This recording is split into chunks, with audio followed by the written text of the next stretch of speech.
നമ്മുടെ വാഹനത്തിൽ കയറി വരുന്ന എല്ലാ സ്ത്രീകൾക്കും സൌജന്യം ലഭിക്കും. അതിന് പ്രത്യേകമായിട്ടുള്ള കാർഡുകളോ സർട്ടിഫിക്കറ്റുകളോ രജിസ്ട്രേഷനോ ഒന്നും ആവശ്യമില്ല. എന്നാൽ തൽക്കാലം നമ്മളിപ്പോൾ ഓർഡിനറി ബസ്സിൽ മാത്രമാണ് കൊടുക്കുന്നത്. ഇപ്പൊ 3125 ബസ്സുകളാണ് നമ്മുടെ ഓർഡിനറി ബസ്സുകൾ നമ്മുടെ കയ്യിലുള്ളത്. ഭൂരിഭാഗം ബസ്സുകളും ഓർഡിനറി ബസ്സുകളാണ് കെഎസ്ആർടിസിയിൽ. ഇതിന്റെ ഉദ്ഘാടനം ജൂൺ 15 രാവിലെ 8:30 തമ്പാനൂർ ബസ് ടെർമിനലിൽ ബഹുമാനപ്പെട്ട മുഖ്യമന്ത്രി ശ്രീ വി ഡി സതീശൻ നിർവഹിക്കും.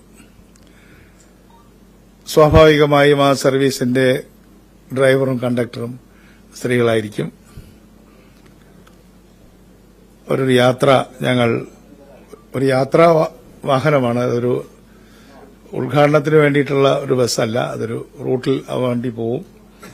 അപ്പം അതിൽ കയറി യാത്ര ചെയ്യുന്ന ആളുകൾ ഒരു നിശ്ചിത ദൂരം വരെ പോകുന്നതായിരിക്കും. എന്തായാലും ഇത് വലിയ ബാധ്യത ഉള്ളൊരു നടപടിയാണെന്ന് പ്രത്യേകിച്ച് പറയേണ്ടതില്ല. പക്ഷെ ആ ബാധ്യത കെഎസ്ആർടിസിയുടെ ചുമലിൽ വരില്ല എന്ന വലിയൊരു സന്തോഷ വാർത്തയാണ് എനിക്ക് പറയാനുള്ളത്. കേരള ഗവൺമെന്റ് അത് കെഎസ്ആർടിസിക്ക് ഗ്രാന്റായിട്ട് നൽകാൻ തീരുമാനിച്ചിരിക്കുകയാണ്. ഏകദേശം 2 കോടിയിലധികം രൂപ ഒരു ദിവസം നമുക്ക് ചെലവ് വരും. അപ്പം അതിന്റെ എന്തുമാത്രം ചെലവുകൾ വരും എന്നൊക്കെ അറിയുന്നതിന് വേണ്ടി കുറച്ച് സമയമെടുക്കും. എന്തായാലും ഈ കയറുന്ന എല്ലാ സ്ത്രീകൾക്കും 0 ടിക്കറ്റ് കൊടുക്കുന്നതാണ്. അപ്പം ആ ടിക്കറ്റ് അവർ വാങ്ങണം. എങ്കിൽ മാത്രമേ നമുക്ക് എത്ര പേർക്ക് സൌജന്യം കിട്ടി, എന്തുമാത്രം ബാധ്യത നമുക്ക് വരുന്നുണ്ട് എന്നൊക്കെ മനസ്സിലാക്കാൻ കഴിയുള്ളൂ. അതിന്റെ എല്ലാ ക്രമീകരണങ്ങൾ പൂർത്തിയായി കഴിഞ്ഞു. മന്ത്രിസഭാ യോഗം ഈ തീരുമാനമെടുക്കുന്ന സന്ദർഭത്തിൽ തീർച്ചയായും കെഎസ്ആർടിസിയുടെ കാര്യങ്ങളിൽ കൂടുതൽ ശ്രദ്ധ പുലർത്തും എന്ന് പറഞ്ഞിട്ടുണ്ട്. മുഖ്യമന്ത്രി അത് പ്രഖ്യാപിച്ചിട്ടുണ്ട്. അതോടൊപ്പം തന്നെ നിരക്കിതര വരുമാനം, നോൺ ഫെയർ റവന്യൂ, അത് വർദ്ധിപ്പിക്കുന്നതിന് വേണ്ടി ഒരു വലിയ പരിശ്രമം നടത്തുന്നതായിരിക്കും. അതിന്റെ ഭാഗമായി നമുക്ക് കൂടുതൽ പരസ്യങ്ങൾ നൽകാം. പല അഭിപ്രായങ്ങളും വന്നിട്ട് ഇതിപ്പോ പരസ്യങ്ങൾ നിലവിലുള്ള ഒരു കാര്യമാണ്. പക്ഷെ പുതിയ ചില നിർദ്ദേശങ്ങളും ഇങ്ങോട്ട് ജനങ്ങൾ പറയുന്നുണ്ട്. ഞങ്ങൾ വേണമെങ്കിൽ ബസ് സ്പോൺസർ ചെയ്യാം. അത് ഞാൻ സ്വാഗതം ചെയ്യാണ്. ആരെങ്കിലും ബസ് വാങ്ങിച്ചു തരുന്നുണ്ടെങ്കിൽ അത് ഞങ്ങൾ സന്തോഷപൂർവ്വം സ്വീകരിക്കുന്നതായിരിക്കും. അതിന്റെ മൊഡാലിറ്റീസ് ഒന്നും ചർച്ച ചെയ്തിട്ടില്ല. പരസ്യം നേരത്തെ തന്നെയുണ്ട്. മുൻ ഗവൺമെന്റ് തുടങ്ങിയിട്ടുള്ള ഗ്രാമവണ്ടി എന്ന സങ്കല്പം അത് കുറച്ചും കൂടെ വിപുലീകരിക്കാൻ ഞങ്ങൾ ആലോചിച്ചിട്ടുണ്ട്. ഇപ്പൊ 58 ബസ് സർവീസ് മാത്രമാണ് ഗ്രാമവണ്ടി എന്ന രീതിയിൽ, ലോക്കൽ ഗവൺമെന്റ് എന്ന രീതിയിൽ ചെയ്തിട്ടുള്ളത്. അത് തുടരും. അതൊരു 500 വാഹനങ്ങളെങ്കിലും നമ്മുടെ തദ്ദേശ സ്വയംഭരണ സ്ഥാപനങ്ങളുടെ സഹായത്തോടുകൂടി വലിയ കാലതാമസമില്ലാതെ ഓടിക്കാൻ പറ്റുമെന്നാണ് കരുതുന്നത്. അതുപോലെ തന്നെ എല്ലാ ഡിപ്പോകളിലും ഡിപ്പോ കേന്ദ്രീകരിച്ചുകൊണ്ട് നമ്മുടെ ഹോസ്പിറ്റൽ ഡെവലപ്മെന്റ് കമ്മിറ്റി പോലൊരു കമ്മിറ്റി രൂപീകരിക്കുന്നതിനെക്കുറിച്ചും ഞങ്ങൾ ആലോചിച്ചുകൊണ്ടിരിക്കുകയാണ്. അവിടെ എംഎൽഎമാരും എംപിമാരും മുനിസിപ്പൽ ചെയർമാൻമാരും എല്ലാം ഉണ്ടായിരിക്കുന്ന രാഷ്ട്രീയ പാർട്ടി പ്രതിനിധികളുമെല്ലാമുള്ള ഒരു കമ്മിറ്റിയെക്കുറിച്ചും ചിന്തിക്കുന്നുണ്ട്. അതിന്റെ എല്ലാം ഡീറ്റെയിൽസ് നിങ്ങൾക്ക് പിന്നീട് തരുന്നതാണ്. ഇതിനെക്കുറിച്ച് വിദഗ്ധന്മാരുടെ ഒരുപാട് അഭിപ്രായങ്ങൾ ഇതിനകം തന്നെ കേരളത്തിൽ വന്നു കഴിഞ്ഞു. നിങ്ങൾ ശ്രദ്ധിച്ചു കാണും. മാധ്യമങ്ങളിൽ കൂടെ അവർ എഴുതുകയും പറയുകയും ചെയ്യുന്നുണ്ട്. ഇത് സാമ്പത്തികമായി നോക്കുമ്പോൾ ഒരു നഷ്ടമായിട്ട് തോന്നുമെങ്കിലും, അല്ലെങ്കിൽ ധനകാര്യപരമായിട്ട് ഫിനാൻഷ്യലായിട്ട് നോക്കുമ്പോൾ നഷ്ടമായിട്ട് തോന്നുമെങ്കിലും, നമ്മുടെ ഇക്കോണമിക്ക് ഇത് ഗുണകരമായി തീരും എന്നാണ് കരുതപ്പെടുന്നത്. നമ്മൾ സ്ത്രീകൾ സേവ് ചെയ്യുന്ന ഓരോ ചെറിയ തുകയും അവരുടെ മറ്റ് ചെലവുകളിലേക്ക് പോവുകയും അവരുടെ പ്രോട്ടീൻ ഡെഫിസിറ്റും അതുപോലെ തന്നെ കുട്ടികളുടെ മരുന്നിന്റെ, അവരുടെ രക്ഷാകർത്താക്കളുടെ മരുന്ന് തുടങ്ങിയിട്ടുള്ള എല്ലാ കാര്യങ്ങളിലേക്കും അവരുടെ ഈ പണം തിരിഞ്ഞൊഴുകും എന്ന കാര്യത്തിൽ സംശയമില്ല. അതുകൊണ്ട് വാസ്തവത്തിൽ ഇത് തൊഴിലാളികൾക്ക് ലഭിക്കുന്ന ഒരു കൂലി വർധനവാണ്. തൊഴിലിടങ്ങളിലേക്ക് സ്ഥിരമായി പോകുന്ന തൊഴിലാളി സ്ത്രീകൾക്ക് അവരുടെ കൂലിയിൽ ഒരു ക്രിട്ടിക്കൽ എമൌണ്ട് വർദ്ധിക്കാൻ പോവുകയാണ്.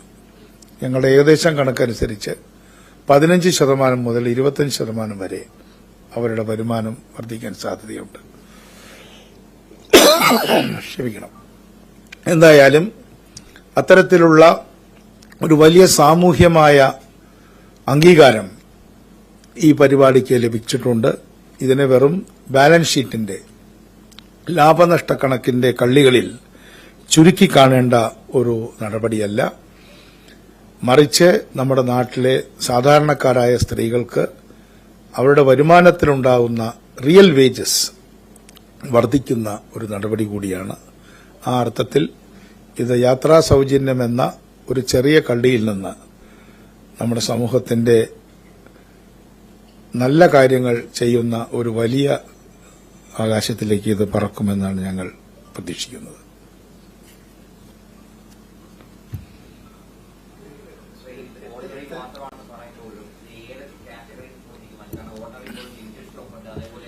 എല്ലാ ഓർഡിനറി ഒരു സംശയമില്ല.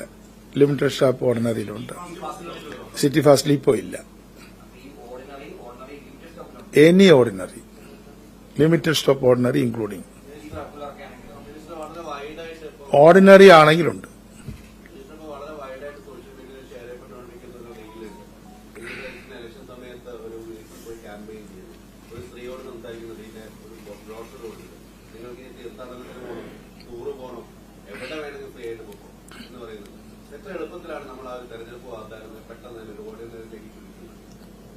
ഇപ്പോൾ ഓർഡിനറിയിലാണ്.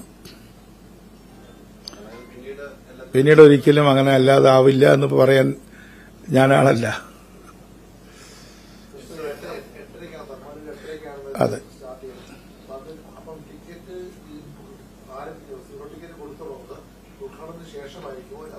അതെ, അല്ല, ഉദ്ഘാടനത്തിന് ആ സമയം മുതൽ അല്ല, ഈ ടൈമാണല്ലോ എന്റെ ഉദ്ഘാടന സമയം. അതാണ് നേരത്തെ അനൗൺസ് ചെയ്യുന്നത്. ഒക്കെ ചെയ്യാൻ പറ്റും. ആലോചിച്ചു അത്.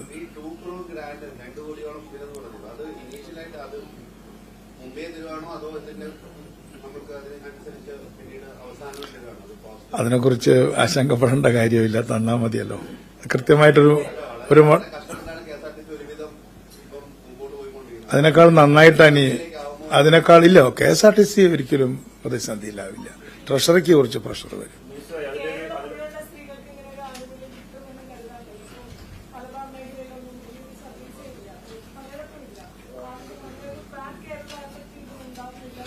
ആ ചോദ്യം മനസ്സിൽ വെച്ചാണ് ഞാൻ പറഞ്ഞത്. പല ഓപ്ഷൻസ് നമുക്കുണ്ട്.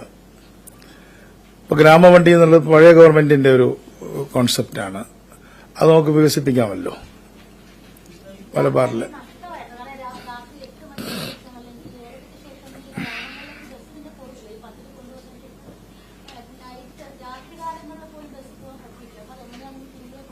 ഇപ്പൊ 58 നടക്കുന്നുണ്ട്. അതിനെ വലുതാക്കുക. എന്തോ ഓർഡിനറി ആണെങ്കിൽ ഈസ് ദെയർ ഓപ്ഷൻ.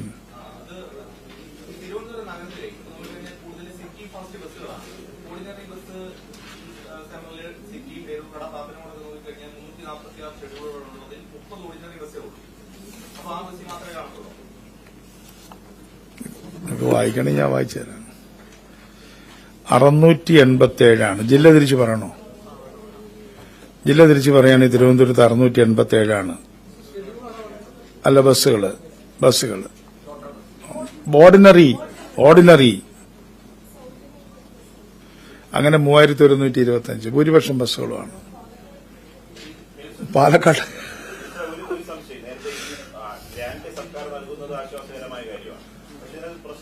പ്രതിദിനം തന്നെ നമുക്ക് ഇതിന്റെ ചെലവുമായി ബന്ധപ്പെട്ട് അത്യാവശ്യ ചെലവുകളുണ്ട്. ഇപ്പൊ ഡീസൽ അടിക്കുക, അപ്പൊ ഒരു ദിവസത്തെ ലാഭം കുറയുകയാണെങ്കിൽ KSRTC അങ്ങനെ ഒരു പ്രശ്നം ഞങ്ങളത് അപ്പൊ അത് നേരത്തെ തന്നെ മുൻകൂട്ടി ഇപ്പൊ ഇന്നത്തെ കളക്ഷൻ വരുന്നതനുസരിച്ചിട്ട് ഇപ്പൊ നേരത്തെയുള്ള കണക്കിന് ആക്യുറേറ്റ് കണക്കല്ല, 9.25 10 കോടിക്ക് മുകളിലേക്ക് പോകും മാത്രമാണ് ഒരു സ്റ്റേബിൾ ആയിട്ട് അവസ്ഥ KSRTC മുമ്പ് ആവറേജ് ഒരു 7 കോടിയാണ്. അപ്പൊ അതിലേക്ക് ഈ പറഞ്ഞ 2 കോടി 3 കോടി ഇപ്പൊ നമ്മുടെ നഷ്ടം പൂർണ്ണമായി കണക്കാക്കിയിട്ടില്ല. അപ്പൊ 2 കോടിക്ക് മുകളിലേക്ക് പോവുകയാണ്. പിറ്റേ ദിവസം വണ്ടി നിരത്തിലിറങ്ങണമല്ലോ. അഡ്വാൻസ് തുക, ഒരു നിശ്ചിത തുക ഗ്രാന്റായി ബഡ്ജറ്റിൽ വകയിരുത്തുന്നതാണോ? അതെങ്ങനെയാണ് അതിന്റെ സംവിധാനം? അതിനെക്കുറിച്ച് നമ്മുടെ ജനങ്ങൾ ആശങ്കപ്പെടേണ്ട കാര്യമില്ല. ഡീസൽ അടിക്കും, വണ്ടിയും പോവും. സംവിധാനം വിശദമായി, അതായിരുന്നു ഞങ്ങളുടെ ഒരാഴ്ചത്തെ ജോലി. ചെയ്യും. തീരുമാനമായിട്ടുണ്ട്.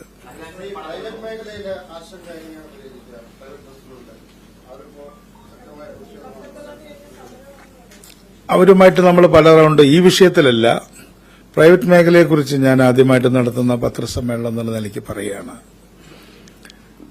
പബ്ലിക് ട്രാൻസ്പോർട്ട് ഓപ്പറേറ്റേഴ്സ് എന്ന രീതിയിലാണ് നമ്മൾ അവരെ കാണുന്നത്. നമ്മുടെ മാനിഫെസ്റ്റോയിലെല്ലാം, ഈ മാനിഫെസ്റ്റോയിലും ഇതിന്റെ മുന്നിലുള്ള മാനിഫെസ്റ്റോയിലും, അന്ന് അന്തർവികമായി ഞാനാണ് അതിന്റെ കൺവീനർ, വളരെ വ്യക്തമായി പബ്ലിക് ട്രാൻസ്പോർട്ടിനെ കുറിച്ച് UDF ചിന്തിച്ചിട്ടുണ്ട്. അപ്പൊ പബ്ലിക് ട്രാൻസ്പോർട്ട് ഓപ്പറേറ്റ് ചെയ്യുന്ന ആളുകളെയെല്ലാം സപ്പോർട്ട് ചെയ്യണം. അതിലൊന്നാണ് KSRTC. KSRTC ചെയ്യുന്നത് പബ്ലിക് ട്രാൻസ്പോർട്ടിനെ നടത്തുക എന്നുള്ളതാണ്. മറ്റുള്ളവരും ചെയ്യുന്നുണ്ട്. ഉദാഹരണത്തിന് പബ്ലിക് ട്രാൻസ്പോർട്ട് 10 വർഷം മുമ്പ് 30,000 ഉണ്ടായിരുന്നു. ഇപ്പൊ അത് 10,000-ന് താഴെയാണ്. 1/3 സ്വകാര്യ ബസ്സുകളുടെ എണ്ണം കുറഞ്ഞിരിക്കുകയാണ്. ഞങ്ങൾ പോകുമ്പോൾ ഇതിനേക്കാളും കൂടുതൽ പ്രൈവറ്റ് ഉണ്ടായിരുന്നു. ആ പ്രൈവറ്റ് ബസ്സുകളോട് ഒരു ശത്രുതയും ഇല്ല. അവർ പബ്ലിക് ട്രാൻസ്പോർട്ട് നടത്തുന്നു എന്നുള്ളതെനിക്ക് അവരോട് ബഹുമാനവും അവരോടൊരു ഇൻവെസ്റ്റർ എന്ന രീതിയിലുള്ള ആറ്റിറ്റ്യൂഡാണുള്ളത്. അവര് നേരത്തെ തന്നെ ഞാൻ അവരുമായിട്ട് ഒരു പൊതുപ്രവർത്തകൻ എന്ന രീതിയിൽ ധാരാളം ബന്ധപ്പെടുന്നുണ്ട്. അവരവരുടെ കാര്യങ്ങൾ പറയുന്നുണ്ട്. ഉദാഹരണത്തിന് അവർ വണ്ടി വാങ്ങിക്കുമ്പോൾ ടാക്സ് കൊടുക്കുന്നുണ്ട്, പിന്നെ വണ്ടി ഓടിക്കാനുള്ള ടാക്സ് കൊടുക്കുന്നുണ്ട്, ഡീസൽ അടിക്കുമ്പോഴും ടാക്സ് കൊടുക്കുന്നുണ്ട്. അങ്ങനെ വലിയ ടാക്സ് പെയറാണ് അവർ. അതുകൊണ്ട് അവരെ നശിപ്പിക്കുക എന്നുള്ള ഒരു ടാർഗറ്റ് KSRTCക്കോ ഗവൺമെന്റിനോ ഇല്ല. ഒപ്പം തിരിച്ചും പാടില്ല. എല്ലാവരും ഒരു കാര്യമാണ് ചെയ്യുന്നത്. അതുകൊണ്ട് ഒരുമിച്ച് പോകാം. നമുക്ക് പൊതുഗതാഗതം, പബ്ലിക് ട്രാൻസ്പോർട്ട് ശക്തിപ്പെടുത്താൻ താൽപര്യപ്പെടുന്ന എല്ലാവരെയും യോജിപ്പിക്കുക എന്നുള്ളതാണ് നയം. അതിൽ ഇപ്പോൾ ഒരു കമ്പനി അവരുടെ പരസ്യം വേണമെങ്കിൽ കൊടുക്കാം. ബസിന്റെ മുകളിൽ അവർ സ്പോൺസർ ചെയ്യുകയാണെങ്കിൽ നിങ്ങളുടെ മാധ്യമ കമ്പനികൾക്ക് തന്നെ ഒരു ബസ് വാങ്ങിച്ചു തരാം.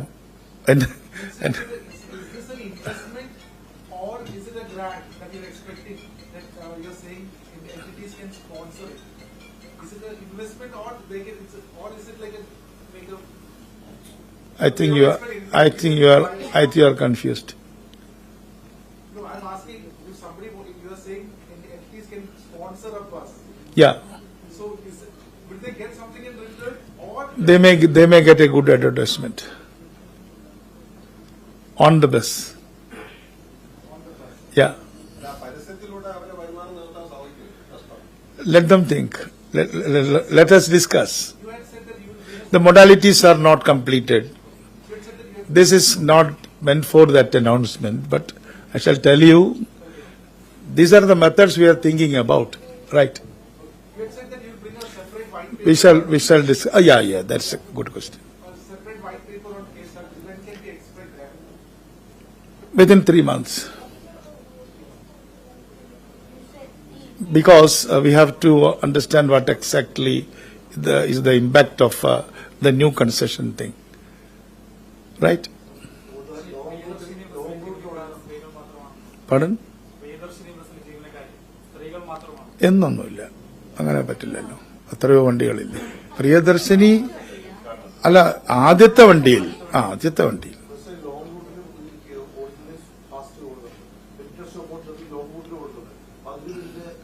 എല്ലാം ഓർഡിനറി.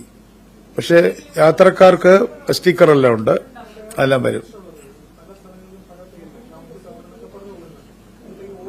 ഓർഡിനറി എന്നെഴുതിയ എല്ലാ ബസ്സിലും കയറാം. ലിമിറ്റഡ് സ്റ്റോപ്പ് ആണെങ്കിലും.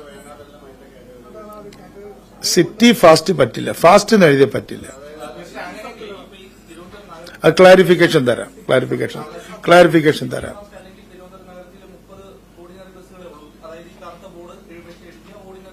പറയുന്ന ലെവലുള്ള ബസ്സുകൾ. അപ്പൊ അത് വളരെ കുറവല്ലേ നഗരപ്രദേശം നോക്കിയാൽ? ഞാനിപ്പോ പറഞ്ഞല്ലോ, ഇതാണ് തീരുമാനം. അല്ല, അത് എല്ലാ സ്ഥലത്തുനിന്ന് വണ്ടികൾ ഇങ്ങോട്ടും വരുന്നുണ്ട്, ഇവിടുന്ന് അങ്ങോട്ടും പോകുന്നുണ്ട്. അത് ഏത് ഡിപ്പോയിലെ വണ്ടിയാന്നുള്ളത് യാത്രക്കാർ നോക്കേണ്ട ആവശ്യമില്ല. ഒരാൾ മറ്റൊരു ചോദ്യം, ഇപ്പോൾ KSRTC ഈ ആശ്രിത നിയമത്തിന്റെ ലിസ്റ്റ് ഇപ്പോ ആസ്ഥാനത്ത് തയ്യാറാക്കിക്കൊണ്ടിരിക്കുന്നത് 412 പേര് ലിസ്റ്റ് തയ്യാറാക്കിയെന്നാണ് ലഭിക്കുന്ന പേര്. പക്ഷേ ഇതുമായി ബന്ധപ്പെട്ട് ജൂനിയർ അസിസ്റ്റന്റുമായി ബന്ധപ്പെട്ട് PSU പരീക്ഷ നടത്തി യോഗ്യരായ ഉദ്യോഗാർത്ഥികളുടെ 1300 പേരുടെ ലിസ്റ്റുണ്ട്, അവർ കാത്തിരിക്കുകയാണ്. അപ്പൊ ഈ ആശ്രിത നിയമം നടത്തുമ്പോൾ പ്രശ്നം ഒന്ന്, ഇതുമായി ബന്ധപ്പെട്ടിട്ടുള്ള മറ്റ് ഈ സംവരണ തത്വങ്ങളെല്ലാം അട്ടിമറിക്കപ്പെടും. ഒപ്പം തന്നെ 95 പേർ 100 പേരെ എടുക്കുമ്പോൾ അതിൽ 95 പേരെ PSC ലിസ്റ്റിൽ നിന്ന് എടുക്കുന്നതാണ്. ബാക്കി 5 പേരെ മാത്രമേ ആശ്രിത നിയമനം നടത്താൻ പറ്റൂ. പക്ഷെ KSRTC ഇങ്ങനൊരു നീക്കം നടത്തുന്നത് സാധാരണ CP ജോണിനെ പോലെ ഒരാള് വകുപ്പ് മന്ത്രിയായിട്ട് ഇരിക്കുമ്പോൾ ഇത്തരം കാര്യങ്ങളിൽ പിൻവാതിൽ നിയമത്തിനെതിരെ പരസ്യമായി പല നിലപാടെടുത്ത ഒരാൾ. ആശ്രിത നിയമനം പിൻവാതിൽ നിയമനമാണെന്ന് താങ്കൾ കരുതുന്നുണ്ടോ? ഒരാള് ബസ് ഓടിച്ചുകൊണ്ടിരിക്കുമ്പോൾ ബസ് തീപിടിച്ചു, ആ ഡ്രൈവർക്ക് വേണമെങ്കിൽ ചെറിയ വാതിലിൽ കൂടെ ഓടി രക്ഷപ്പെടാമായിരുന്നു. പക്ഷെ അയാൾ യാത്രക്കാരെ രക്ഷിക്കാൻ ശ്രമിച്ചു, അദ്ദേഹം മരിച്ചുപോയി, ബന്ധു മരിച്ചു, അപ്പൊ അയാളുടെ കുട്ടിക്ക് കൊടുക്കും. യെസ്, ഇപ്പോ നിലവിലുള്ള മാനദണ്ഡങ്ങൾ അനുസരിച്ച് ചെയ്യും. യെസ്, ആ ക്വസ്റ്റ്യൻ അവിടെ അവസാനിച്ചു. അതായത് ഈ KSRTCയുടെ ബസ്സുകൾ വാങ്ങിയതിൽ നവംബർ തൊട്ട് ഫെബ്രുവരി വരെ ബസ് വാങ്ങിയതുമായി ബന്ധപ്പെട്ട് ഒരേ ദിവസം ഒരേ മോഡൽ ബസ് വാങ്ങിയതിൽ പല റേറ്റുകളാണ്. ഞാൻ പരിശോധിച്ചിട്ടില്ല.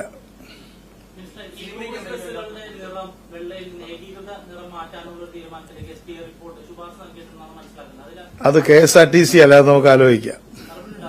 ഇപ്പൊ അതിനെ ആൻസർ ചെയ്യണ്ട, ഞാൻ പറയാം. ഞാൻ എടുത്ത തീരുമാനങ്ങളല്ലേ അനൗൺസ് ചെയ്യാൻ പറ്റുള്ളൂ. പടം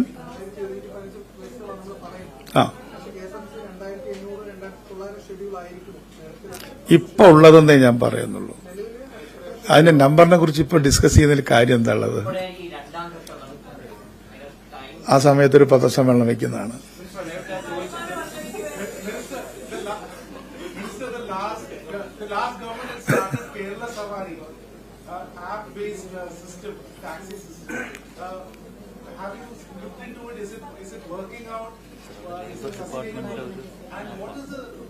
No, it is not concerned. It is not our program. Right? Pardon? എന്താ അവിടെ ചോദിച്ചു? കേട്ടില്ലല്ലോ.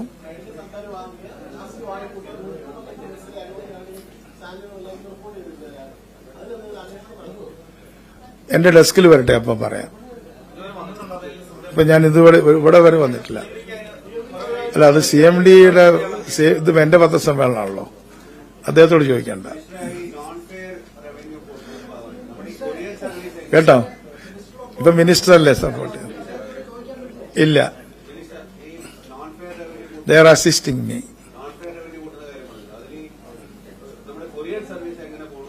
അല്ല, അതൊക്കെ നമ്മൾ നന്നായിട്ട് നോക്കണം. നിങ്ങളുടെയൊക്കെ സജഷൻസ് വെൽക്കം ചെയ്യാൻ. കാരണം ഒരുപാട് കാര്യങ്ങൾ ചെയ്യാൻ പറ്റും. കൊറിയർ സർവീസ് ഒന്നാണ്. അതുപോലെ തന്നെ ചില RTCകളിൽ എനിക്ക് വ്യക്തമല്ല, ഗുഡ് സർവീസ് ഉണ്ടെന്ന് പറയുന്നു. കൊറിയർ അല്ല, ശരിക്കുള്ള ഗുഡ്സ് തന്നെ ചെയ്യുന്നുണ്ട്. ഒരു സ്നേഹിതൻ എന്നോട് പറഞ്ഞത്, ഇപ്പോൾ വിഴിഞ്ഞം വന്നിരിക്കുകയാണല്ലോ, ഇപ്പൊ ലോജിസ്റ്റിക്സ് തുടങ്ങിക്കൂടെ എന്നൊരു ചോദിച്ചു. ഇതൊന്നും തീരുമാനമല്ല. അപ്പൊ അങ്ങനെ നമുക്ക് ഇതുവരെ പരിചയമല്ലാത്ത ഒരുപാട് കാര്യങ്ങൾ, നമ്മുടെ ഒരു KSRTC കേന്ദ്രത്തിന്റെ ഏറ്റവും അടുത്താണല്ലോ ഈ പോർട്ട് വന്നിട്ടുള്ളത്. അപ്പൊ അവിടെ നിന്ന് ലോജിസ്റ്റിക്സ് തുടങ്ങിയാൽ അത് PPP മോഡിലെ ആടുകളുണ്ട്. അങ്ങനെ നമ്പർ ഓഫ് സജഷൻസ് വരുന്നുണ്ട്. വാസ്തവത്തിൽ ഈ ഒരു തീരുമാനം വന്നതോടുകൂടി KSRTC എന്നുള്ളത് KSRTCയിൽ യാത്ര ചെയ്യുന്നവരുടെ മാത്രം ഒരു കാര്യമായി ഇരുന്ന സ്ഥാനത്ത് നിന്ന് കേരള ജനതയുടെ തന്നെ ഒരു വലിയ ചർച്ചാ വിഷയമായിട്ട് മാറി. അപ്പൊ അത് പൊതുഗതാഗതത്തെ ആകെ നമ്മൾ ആ രീതിയിൽ കാണാം. ഏത് ജില്ല എന്ന് പറഞ്ഞിട്ട് പറഞ്ഞോളൂ. ഏത് ജില്ല പറഞ്ഞോളൂ. അല്ല, അത് നിങ്ങൾ ചോദിച്ചോളൂ ഏതാന്ന്. എല്ലാ ജില്ലയും ഞാൻ വായിക്കും. വിച്ച് ജില്ല യു ലൈക്ക്? കൊല്ലമാണോ? പാലക്കാടാണ് അവിടെ അറിയേണ്ടത്. 415. അത് നിങ്ങൾക്ക് ഇവിടെ നിന്ന് കളക്ട് ചെയ്യാവുന്നേ ഉള്ളൂ. ആലപ്പുഴ ഞാനിത് മുഴുവൻ വായിക്കാൻ ഉദ്ദേശിക്കുന്നില്ല. പാലക്കാട് കുറച്ചു നേരമായി ചോദിച്ചുകൊണ്ടിരിക്കുന്നത് പറയും, അതോടെ തീർന്നു. 122.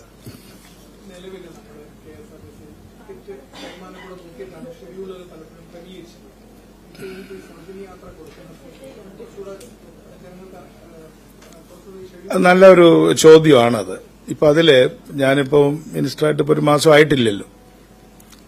ഇവരെപ്പോലുള്ള എക്സ്പേർട്ടുകളോടൊക്കെ സംസാരിക്കുമ്പോൾ മനസ്സിലാക്കാൻ പറ്റുന്നത് ഇപ്പൊ ഒരുപാട് റൂട്ടുകൾ, ഇപ്പൊ നമുക്കിതെല്ലാം ഒരു സാധാരണക്കാരനായ ഒരാളെ സംബന്ധിച്ച് റോഡ്, റൂട്ട്, ഷെഡ്യൂള്, സർവീസ്, ഇതൊക്കെ ഒത്തിരി ഒരു ഓവർലാപ്പിംഗ് ആയിട്ടുള്ളൊരു കാര്യമാണ്. പക്ഷെ നമുക്ക് ഒരുപാട് റൂട്ടുകൾ വന്നിട്ടുണ്ട്. അതിപ്പോൾ അർബനൈസേഷൻ കൂടുന്തോറും പുതിയ റൂട്ടുകൾ വരും. പക്ഷെ കേരളത്തിൽ ഈ ഒരു 10-20 വർഷക്കാലം കൊണ്ട് അർബനൈസേഷൻ ഡബിൾ ചെയ്തു. ഡബിളല്ല, 3 ഇരട്ടിയായി.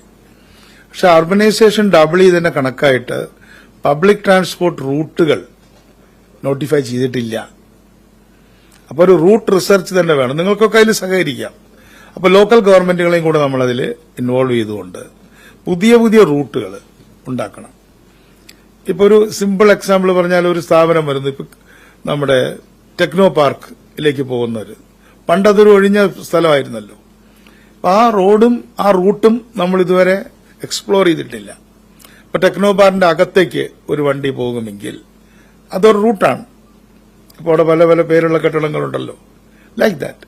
അപ്പൊ അതുകൊണ്ട് ഇപ്പൊ ഉദാഹരണത്തിന് നെടുമങ്ങാടിന്റെ തന്നെ കിഴക്കൻ ഭാഗങ്ങളിൽ പണ്ടൊന്നും ബസ് പോവാത്ത സ്ഥലങ്ങളുണ്ട്. ഇപ്പൊ അവിടെയൊക്കെ ഇത് വന്നിട്ടുണ്ട്. അപ്പൊ അതൊക്കെ പല പല എക്സ്പെർട്ടുകൾ പിന്നെ വന്ന് കണ്ടു. അത് രാത്രികാലത്തുള്ള ലുമിനോസിറ്റി, എന്റെ വെളിച്ചം നോക്കിയിട്ട്, സ്ട്രീറ്റ് ലൈറ്റുകൾ എവിടെയാണ്, അതിന്റെ ഇന്റൻസിറ്റി ഓഫ് ലൈറ്റ് നോക്കിയിട്ട് നമുക്ക് അർബനൈസേഷൻ മനസ്സിലാക്കാൻ പറ്റും.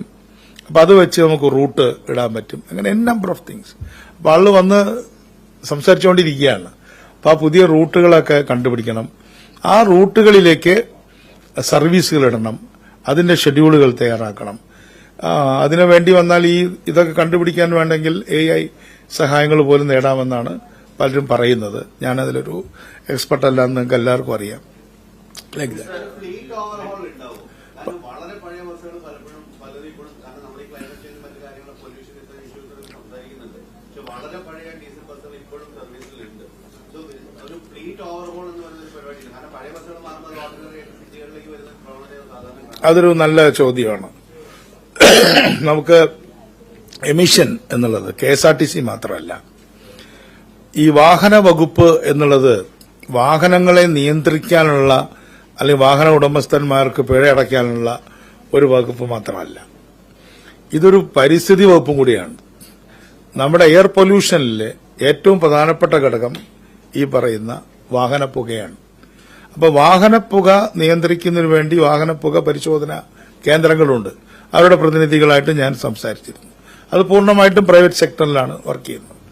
അപ്പൊ അവരോടൊക്കെ നമ്മൾ സംസാരിക്കുകയും അവരുടെയൊക്കെ എക്യുപ്മെന്റുകൾ എല്ലാം പെർഫെക്റ്റ് ആക്കുകയും അത് കൃത്യമായി പരിശോധിക്കുകയും ചെയ്തുകൊണ്ട് നമ്മുടെ എമിഷൻ കുറയ്ക്കണം.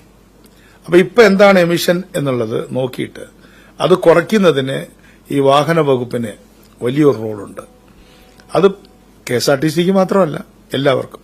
ഇനിയിപ്പോ നമ്മൾ വേണ്ടത്ര പരിഗണിക്കാത്ത ഒരു സെക്ടറാണ് ഈ ട്രക്സ്. ട്രക്കുകൾ ഓടിക്കൊണ്ടിരിക്കുകയാണല്ലോ, ആയിരക്കണക്കിന് ട്രക്കുകൾ. അപ്പൊ ആ ട്രക്കുകൾ ഇവിടെ വരുന്ന ട്രക്കാണെങ്കിലും ഇവിടുന്ന് പുറപ്പെടുന്ന ട്രക്കുകളാണെങ്കിലും അവരുടെ ഈ എമിഷൻ നമ്മളൊന്ന് റോഡിൽ വെച്ച് പരിശോധിക്കും തെറ്റില്ല. അപ്പൊ അതവര് ഹാസിൽസ് ഉണ്ടാക്കാനല്ല, നമ്മുടെ പരിസ്ഥിതി സംരക്ഷണത്തിന്റെ ഏറ്റവും ചുരുങ്ങിയത് വായു മലിനീകരണ നിയന്ത്രണത്തിന്റെ ഏറ്റവും പ്രധാനപ്പെട്ട ഒരു ഗവൺമെന്റിന്റെ കയ്യ് വാഹന വകുപ്പാണ്. മാത്രമല്ല ഇപ്പോ പഴയ ബസ്സുകളിൽ ബാറ്ററി വയ്ക്കുന്ന കാര്യങ്ങൾ, അങ്ങനെ നമ്പർ ഓഫ് തിങ്സ് വരുന്നുണ്ട്. അപ്പൊ നമുക്ക് അതാത് സമയത്ത് നമുക്ക് കാണാം.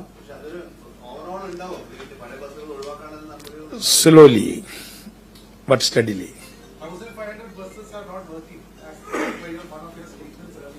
It is working. No. It is another issue. It is aged.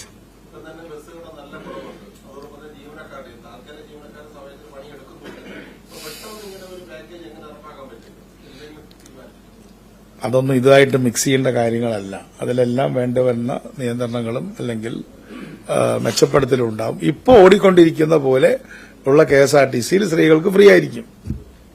There ends the matter. പിന്നെ ഓരോ നിർദ്ദേശങ്ങൾക്കും നന്ദി, നിങ്ങൾ നിർദ്ദേശിക്കണം. പിന്നെ രണ്ടാമത്തെ ആശങ്ക ഇതാണ്, ഇത് വലിയ മുങ്ങിപ്പോവോ? അതില്ല, അത് ഗവൺമെന്റ് ഏറ്റെടുത്തിട്ടുണ്ട്. സംശയം തീരുന്നില്ല.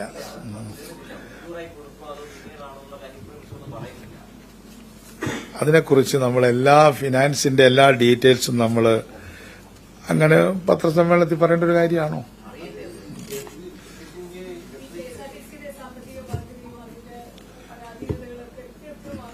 അതെ, KSRTCയുടെ 2 ബാധ്യതകളുണ്ട്.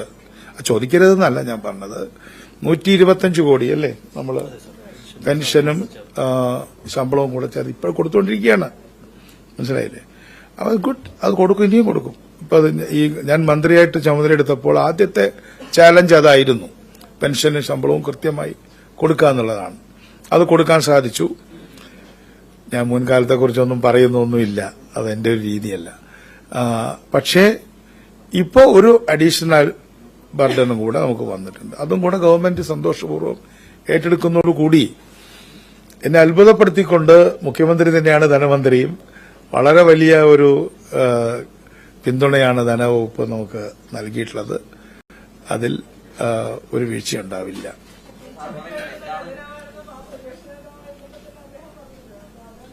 ടെക്നിക്കൽ ഡീറ്റെയിൽസ് അത് ചോദിക്കരുതെന്നില്ല, പക്ഷെ പറയരുന്നുണ്ട്. Please don't repeat that question. ഒരു ധനവകുപ്പിന്റെ ടെക്നിക്കൽ ഡീറ്റെയിൽസ് ചോദിക്കരുത്. അത് ധനമന്ത്രിയാണ് കുറച്ചുകൂടി. പ്ലീസ്.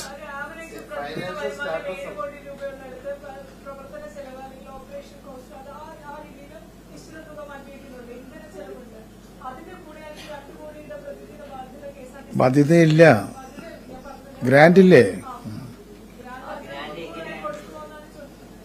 എങ്ങനെയാണെന്ന് നിങ്ങൾ എത്ര പ്രാവശ്യം ആവർത്തിച്ച് ചോദിച്ചാലും ഞാൻ പറയാൻ ഉദ്ദേശിക്കണില്ല. Little classified. ഇത് കൊടുക്കുകയാണത്. കൊടുത്തില്ലെങ്കിൽ നിങ്ങൾ എന്തായാലും വിമർശിക്കണം കേട്ടോ. യെസ്, ഞങ്ങൾ ബസ് എടുക്കട്ടെ. ടേസ്റ്റ് ഓഫ് ദ പുഡിംഗ് നന്നായിരിക്കും. Last question.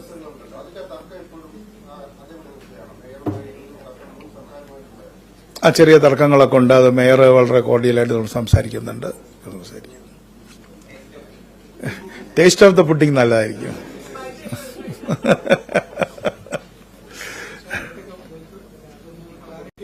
ഏതാണ്? അത് ക്ലിയർ ചെയ്തല്ലോ. ഒരു കാറ്റഗറിയേ ഉള്ളൂ, ഓർഡിനറി.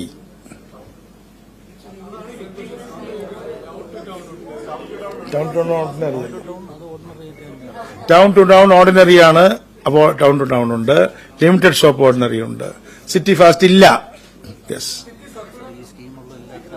സിറ്റി സർക്കുലറിൽ ഓർഡിനറി ആണെങ്കിലുണ്ട്, ഇല്ലെങ്കിൽ ഇല്ല. ഞാൻ പറഞ്ഞല്ലോ, ആവർത്തിച്ച് പറഞ്ഞല്ലോ. ഇനി നമുക്ക് നിർത്താമെന്ന് എനിക്ക് തോന്നുന്നത്. എന്തോ പറയാം. ഡീറ്റെയിൽസ് വേണമെങ്കിൽ ഒരു ഇതായിട്ട് ഇറക്കാം കേട്ടോ. ഇറക്കാം. പിന്നെ നമ്മൾ ഉള്ള ഇതുണ്ടല്ലോ, ആനുകൂല്യമുള്ള ബസ്, അതൊരു ഒരു കൺസേൺ ആണ്. ആളുകൾ വന്നിട്ട് ഇതിൽ ആനുകൂല്യം ഉണ്ടെന്ന് വിചാരിച്ചിട്ടാണ് ഞാൻ കയറിയത്, അങ്ങനെയൊക്കെ വരുമല്ലോ. അപ്പൊ നമ്മൾ സ്റ്റിക്കർ ഒട്ടിക്കുന്നുണ്ട്, പ്രിയദർശിനി. ആ ഡോറിൽ തന്നെ ഒട്ടിക്കാം. ഓക്കെ, ഫ്രണ്ടിലല്ല, ഡോറിലാണ് പ്രധാനം. ഫ്രണ്ടിലൊട്ടിക്കണേ ഫ്രണ്ടിലൊട്ടിക്കാം. യെസ്, ബാക്കിലൊട്ടിക്കാം. ആവശ്യമുള്ളവർക്ക് തരാം. റൈറ്റ്, നമുക്ക് അവസാനിപ്പിക്കാം. ഒരു ചോദ്യം മാത്രമേ ഉള്ളൂ.